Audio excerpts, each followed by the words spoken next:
for today's cup of coffee, youngest kid got to have lithotripsy. I did. I had to have kidney stones blasted. And God love him. Today. We're recording this on the 14th of May, 2024. And it had taken him a long time to even get this scheduled because this is how things have gotten. Mm-hmm. Mm-hmm. And so it was one of those, I went through the procedure, about a year ago? Yeah, at this point, it's been a year or so. And it's like, for whatever reason, they do the procedure where they gauge the ureter on women, but they don't do it on men. Somebody explain that to me. I don't know. I think that's because we got a stick and y'all don't. It should have been. The ureter has more length on you all, usually, than, because God plays cruel tricks on some men, but, not on women. So why? I don't know. So I had to have 2 procedures. You had to 1. Mm-hmm. But God love him. He bruised. And that's one of the things, because they use sound waves to break up the kidney stones. They do. And I told him, I said, it was the power of the pudge that protected me. I am convinced. Yeah.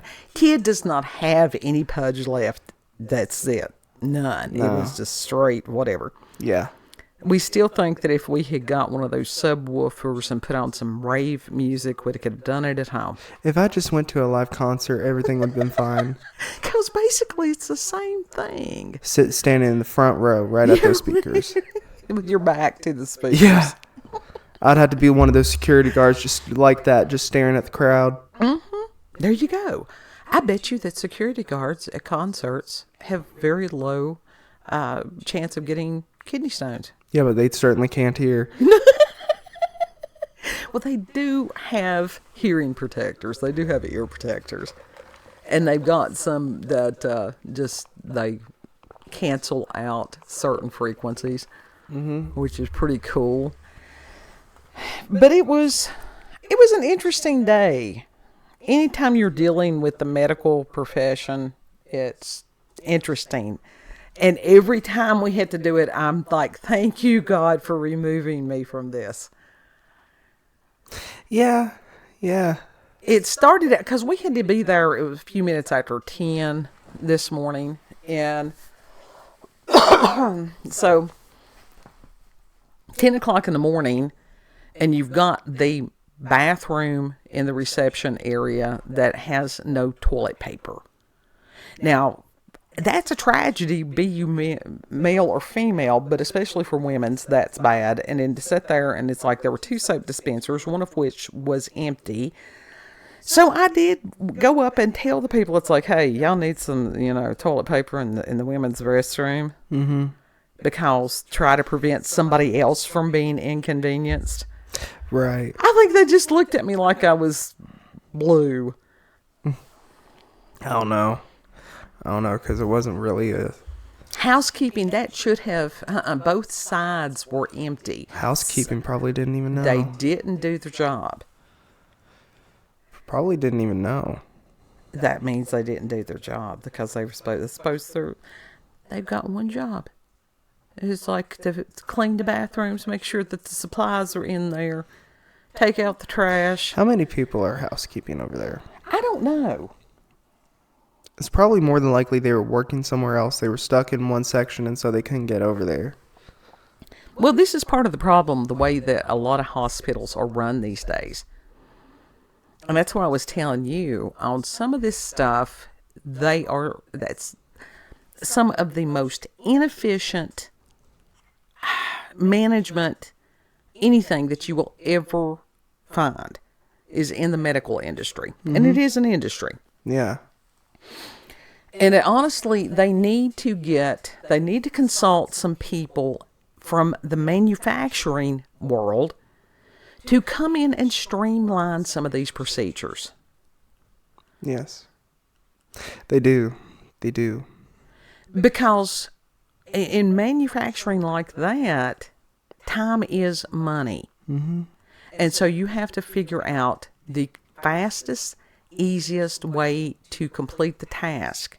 And the medical industry, my God, it's like, let's do it the stupid way. Mm-hmm. And because I don't play the stupid way, while kid, when he, when as far as pre-op and different things like that, and thank you all, those of you who prayed for him, thank you.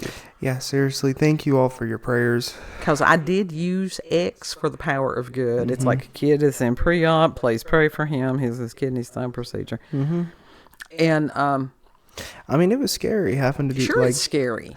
I didn't even, the fact that I couldn't even tell that I was about to conk out. Yeah. Like, in retrospective, that's kind of spooky. Well, yeah, that's what, as far as the anesthesia, we'll get to that. But it's like, I told him, when they wheeled him out, there was no point in me sitting in the waiting room. What good would it have done? It was one more body sitting there doing what? Crocheting, playing on their phone. Yeah, we saw this lady that was crocheting, and it was wonderful. And she had used YouTube videos to teach herself how to crochet. Mm-hmm. And she was making a blanket or something. It was gorgeous. Yeah. So I went to the Wall of Mart,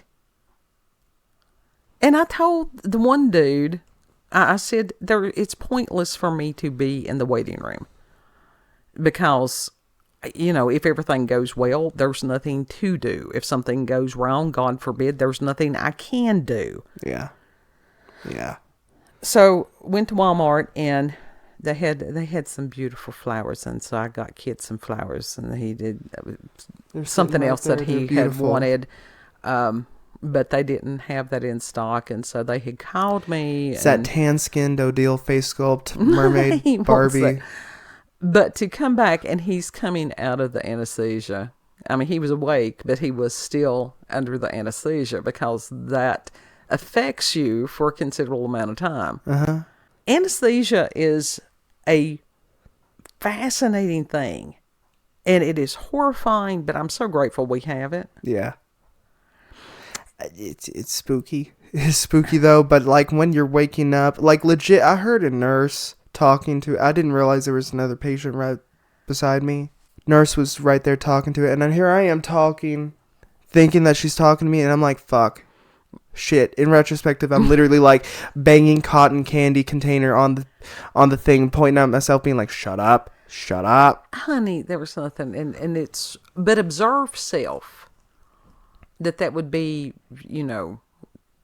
because you made a mistake, that you would berate yourself. Would you do that to anybody else? No. Right. Then don't do it to you. Give yourself some grace.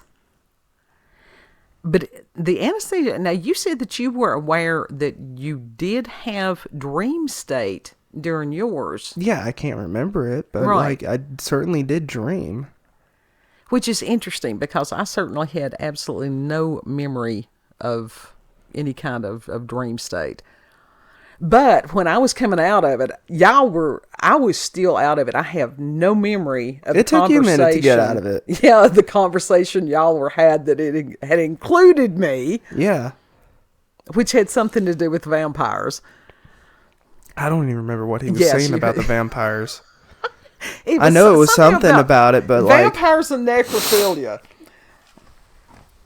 Oh yeah, it was something like a popsicle, like it was like a popsicle or something like that. And because urologists, they deal with also prostate issues and all these different things, and the urologist we see, he has a very warped sense of humor, which we appreciate. Yeah, he's hilarious. And he was saying something as far as like, with be like riding a popsicle or something. But anyhow, I was not aware of. You literally turned to me and was like, "What did he say? What did he say? What was he talking about?" I think you said, it's like, I don't understand what you're saying. Which I can see me doing that. It's like, I have no understanding of this. No, you literally was like, what was he saying? What was he saying? And I'm like, don't even. And that's the fun part, that you can have fun with people while they're still slightly anesthetized. Yeah, no, I was coherent. You could really mess somebody up if you wanted to. Yeah, you really could. But no, I was, other than when I was in that first room, I was coherent the rest of the time. Yeah. Yeah, by the time that I got back, which, you were you were awake, but I wasn't sure how functioning you were as far as consciousness. Because the anesthesia does alter consciousness, which is weird. Oh, I was conscious. And You were in a great deal of pain. Yeah, I was hurting. That was the only thing that was like to the point that I wasn't even able to sit up. That was bad. It felt like I was passing a kidney stone. Well, rather than getting rid of a kidney stone. Well, it is a similar process because, those particles, they're smaller, but they're still going to have to pass. Yeah, but it's going to be like sand. That doesn't hurt as bad. Yeah. Can't even tell that those, when stones are that small, you can't even tell that you're passing them most of the time. Right. But it's just a matter of it was just an odd experience. It's always an odd experience. Mm-hmm. And a hospital is no place. Hospital is no place for anybody who is highly sensitive and or empathic. No. Which was another reason I did not want to hang out there, and where everything is heightened right now, where we've had the geomagnetic storms and stuff, and it's just like, no. It's like everybody that passed by, and it's like, that's, even as far as trying to shield yourself on a psychic level, and it's just like, ooh, that energy is not fun. Knocking me. It's like, no, because you've got so much, which is why hospitals and places like that usually end up haunted. Yeah. Because you have that residual energy of all that went through there. Mm-hmm. Everything. It gets into the stone. It gets into the concrete, the wood, everything glass, like that. All of it. Mm-hmm. Even metal is porous. It's just not as porous as some of these other substances. Right. And it's like, it's weird how all that stuff will absorb the energy, but a lot of the humans that work in it have become so numb to it. I mean, they kind of have to they function. Do. And some of them, I've known people that they were just like that. As far as you've got some people that have a high degree of sadism that go into the medical profession. Yeah. And that's scary. Well, because they can do some damage to people. They can, but within that, it's also that fascination of doing the surgery and different things like that, and that they don't have that restraint that other people would, that they can go ahead and cut open the body or do whatever needs to be done. Just because somebody has a high degree of sadism does not mean that they indulge it in sadistic acts. Right, they're channeling it in a healthy manner. Yeah. And thank God for them, because we would have no surgeons. I mean, if everybody was just empaths, we would have no surgeons. Yeah. Maybe we would find some other way to do surgery. I don't know. But it was such an interesting day, and then because we are still having the geomagnetic storms, by the time we got home, I was wiped out. I was sort of kind of wiped out before we went, but and it's almost like sensory overload this evening. Yeah, it is very much like sensory overload in a way. Except, like, I'm not so much having sensory overload. I just feel bad. I feel really fucking bad right now. Well, you were concerned you were getting either allergies or a cold or something like that. Just sinuses messed up badly. I mean, right now I'm trying to like restrain the sniffles and all that. But what was interesting was you took allergy medication last night. You took cold medicine last night. Neither of it relieved the symptoms. Yeah, neither. Which is weird. And it's still continuing on, except for the scratchy part, but it's still, the other symptoms are still following today. The most interesting part was when surgeon did come, or urologist came in after the procedure, and he looks at Kid, and he's like, you take Topamax, don't you? And kid's like, yeah, I'll take it for migraines. And he's like, you know that Topamax causes kidney stones. And we both looked at him, and I was like, what? I was like, well, hell What? no, we didn't know it, or he wouldn't have been taking it. Yeah. But absolutely. And it's like all this time. And it's like, why didn't somebody tell us that this could be one of the side effects of this medication? And usually we also get a printout of side effects whenever we get on a medication or something like that. But that was not even a thing. Nobody said shit about it. Kid started taking Topamax when he was 17. And he visited a neurologist. Was it 17 or was it 18? You were 17 because they had to. It took 2 months to get you in to see a pediatric neurologist, which was 2+ hours travel away from us because there aren't any where we are. Right. And so never thought anything about it. Nobody, as many times as he's been to different physicians, whatever, nobody ever said anything about it. And including Not a single fucking word. And the doctor, he's like, I think he was a little upset at the nurse practitioner that was in his office. I don't know if you heard him say that or not. He said that there were other people that he had today that the conditions that they were going through could have been medication related, and that this was flying under the radar. And he said there's lots of other options for migraines that do not cause kidney stones. Because it's like, why the hell is this kid getting these kidney stones like this? Now we know. Yeah. And that just fucking sucks. But now I will argue him because on the same website that says, yes, that the Topamax can cause kidney stones, it also says potassium citrate is the most effective medication to prevent kidney stones. Yes. Does potassium citrate have any other side effects? No. I thought so. No. Because it's a natural thing. It's a naturally occurring thing. Well, and he was talking about that you could drink a citrusy type drink per day. He actually suggested margaritas, and I'm like, hell yeah. I'll take a margarita. Yeah. Let's go to the Mexican restaurant. I'll take a margarita. I would. And I'm like, can they have a diabetic friendly margarita? Actually, I think I do have a type of margarita mix in there. Is it safe? The type of medication is hydrocodone. No, you can't. I cannot mix that with drink alcohol, with that. But after you finish that, because they just gave him 3-day dosage of it. Mm-hmm.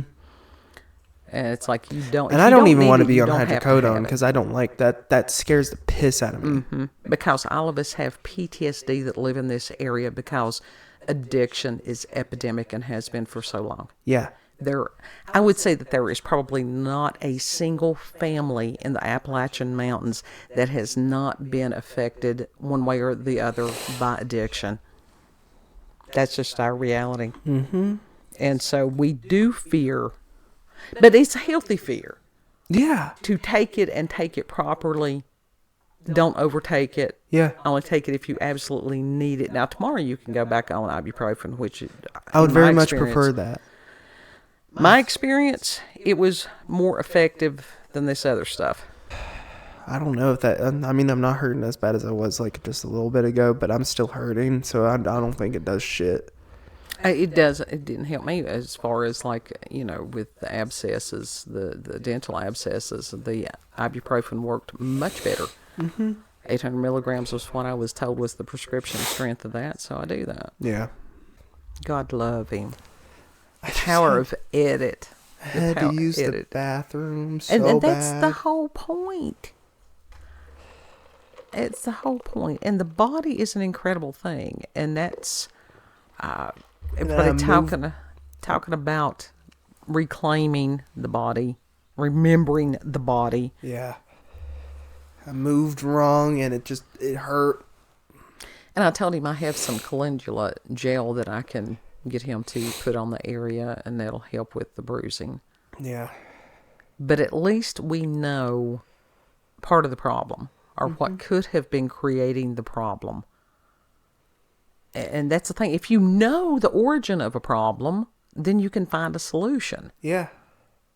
But there's so many things with allopathic medicine, it's like all they do is treat the symptoms.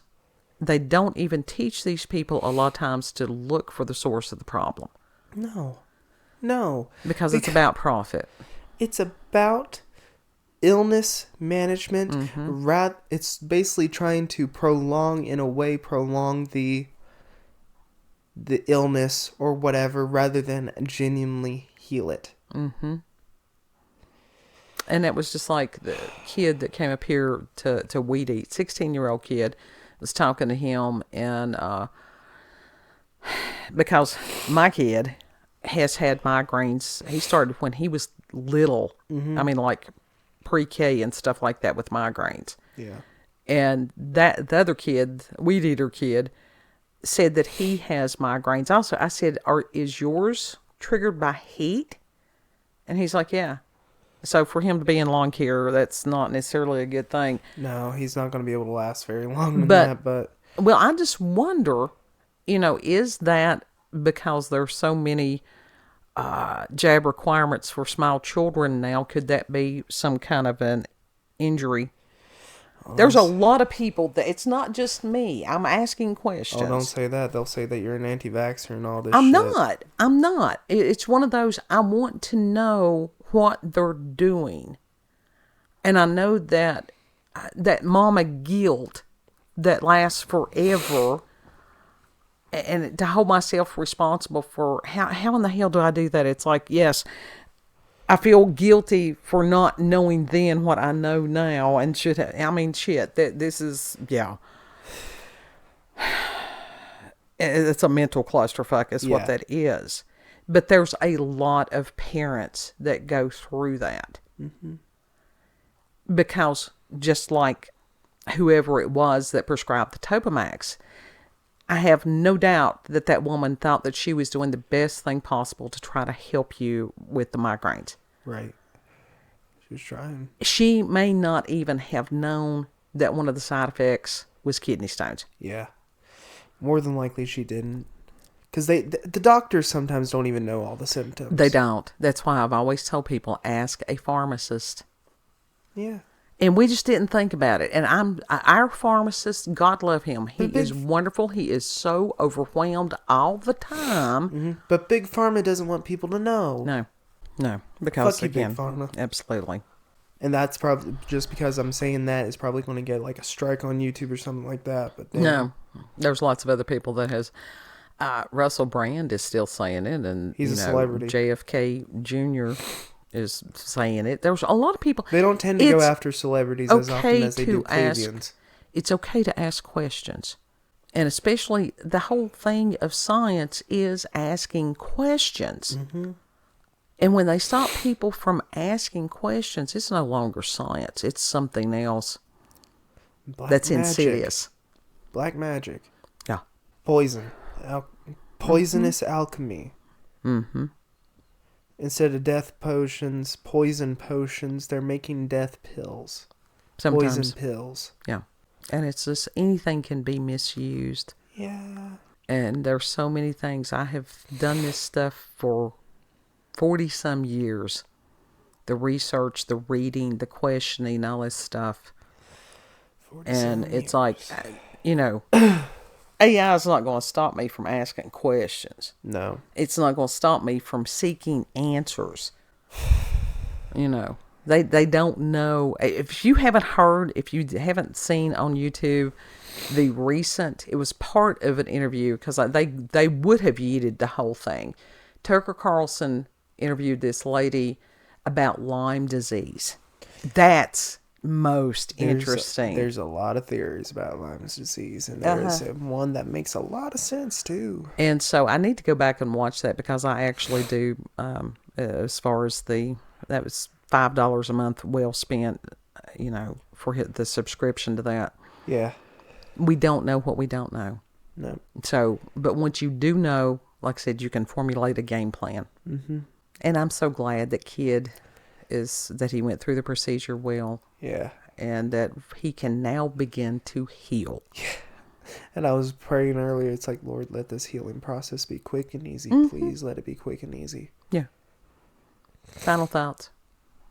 Oh, your prayers are appreciated. They were very much appreciated. Still are. Thank you. Thank you all. And that was one of the things I told him. I said, you had people praying for you. I appreciate it. I really do. It means a lot to us. That's how we function each and every day. Yeah. So if you've had experiences with paranormal or supernatural encounters with UFOs, aliens, cryptids, if you would like to share experiences as far as allopathic medicine, alternatives for whatever it is, theories, you can put that in the comment section, or you can send us an email, cupofcoffeewithscream@gmail.com. Yes. That's there in the description box somewhere. And if you like this video, don't forget to like, share, comment, and most of all, subscribe and click that notification button for daily notifications of our daily uploads. Thank you all for joining us. Have a good. Also check her out on BitChute and Rumble.